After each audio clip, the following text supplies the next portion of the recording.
आजची आपली रेसिपी घरगुती उपलब्ध साहित्यापासून दाल मखनी। नमस्कार, धीरज किचन मराठीच्या आजच्या या व्हिडिओमध्ये मी धीरज तुम्हा सर्वांचं खूप खूप मनापासून स्वागत करतोय। तर चला रेसिपीला सुरुवात करूया। तर दाल मखनी करण्याकरिता 1 कप अख्खे उडीद घेतलेले आहे, सोबतच पाव कप राजमा आणि 1 मोठा चमचा चणा डाळ घेतलेली आहे। हे तिन्ही जिन्नस स्वच्छ पाण्याने 3 ते 4 वेळा धुवून घ्यायचे आहे। व्हिडिओमध्ये दाखवल्यानुसार घासून धुवायचं, कारण यातून काळं पाणी निघतं। तर जोपर्यंत स्वच्छ पाणी येत नाही तोपर्यंत 3 ते 4 वेळा स्वच्छ धुवून काढायचं। स्वच्छ धुवून झाल्यावर यामध्ये पाणी घालून आपल्याला साधारण रात्रभर किंवा 8 ते 10 तास भिजत ठेवायचं आहे। 8 ते 10 तास भिजल्यानंतर यातील पाणी निथळून कुकरच्या भांड्यामध्ये या डाळी काढून घ्यायच्या आहे। यामध्ये डाळ शिजतील म्हणजेच डाळीच्या दुप्पट पाणी घालायचं आहे। सोबतच 1 चमचा काश्मीरी मिरची पूड, 1 चमचा तेल आणि 1 तमालपत्र घालून साधारण कुकरच्या 6 ते 7 शिट्ट्या काढून घ्यायच्या आहेत। कुकरच्या शिट्ट्या होत आहेत तोपर्यंत समोरची तयारी करून घ्यायची। तर त्यासाठी पाव कप दूध पावडर घेतलेला आहे, त्यामध्ये थोडंसं पाणी घालून याची पेस्ट तयार करून घ्यायची आहे। रेस्टॉरंटमध्ये दाल मखनीमध्ये दुधाचा वापर केला जातो, पण मी दूध न वापरता दूध पावडर वापरतोय। या रेसिपीमध्ये तेल, मीठ, मसाले यांचा वापर आपण केलेला असतो, त्यामुळे शक्यतो ताज्या दुधाचा वापर करणं टाळायचा। त्यानंतर एका पसरट पॅनमध्ये अर्धा कप लोणी किंवा बटर गरम करून घ्यायचं आहे। दाल मखनी आहे, मक्खन म्हणजेच बटर किंवा लोण्याचा भरपूर वापर करायचा आहे, तेव्हाच ही जी दाल मखनी आहे टेस्टी लागते। बटर गरम झाल्यावर 1 चमचा लसूण पेस्ट घालून हे थोडा वेळ परतून घ्यायचं। या डाळीमध्ये बटर कमी घातलं किंवा तेलाचा वापर केल्याने रेस्टॉरंटसारखी चव येत नाही, त्यामुळे बटर जे आहे प्रमाणातच घालायचं।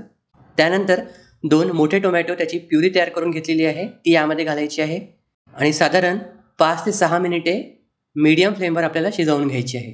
टोमॅटो प्युरी शिजल्यावर यामध्ये 2 चमचे काश्मीरी मिरची पूड, पाव चमचा हिंग, 1 चमचा धणेपूड, 1 चमचा जिरेपूड आणि 2 हिरव्या मिरच्या घालून हे आणखीन थोडा वेळ परतून घ्यायचं आहे। कुकरच्या 7 ते 8 शिट्ट्या काढल्यानंतर तुम्ही बघू शकता डाळ जी आहे मस्तपैकी शिजलेली आहे। यामध्ये वरतून आवश्यकतेनुसार गरम पाणी घातलेलं आहे। तुम्ही बघू शकता राजमा व डाळ दोन्हीही मस्तपैकी शिजलेलं आहे। गरम पाणी घालून ही डाळ मॅश करून घ्यायची आहे, पेस्ट नाही करायची। थोडेसे उडीद डाळीचे दाणे जे आहे ते त्यामध्ये असायला हवेत। आता ही शिजलेली डाळ तयार मसाला म्हणजेच फोडणीमध्ये घालायची आहे। डाळ कितपत पातळ किंवा दाट हवी आहे त्यानुसार पाण्याचं प्रमाण तुम्ही घेऊ शकता। इथे मी आणखीन थोडंसं पाणी घातलेलं आहे।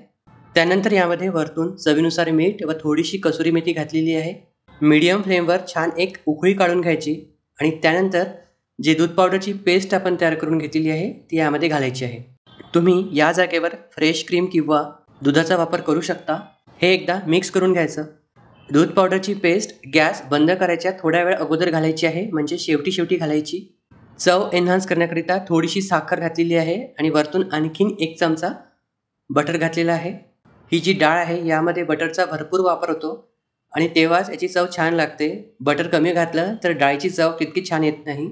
एखाद्या वेळेस रेस्टॉरंटसारखं घरी काही खायचं असेल तर तुम्ही ही डाळ करू शकता। तर इथे आपली ही डाळ तयार आहे। गॅस बंद करून वरतून खूप सारी बारीक चिरलेली हिरवी कोथिंबीर घालू शकता आणि गरमागरम ही डाळ जिरा राईस, नान, फुलके कशाबरोबरही सर्व करू शकता।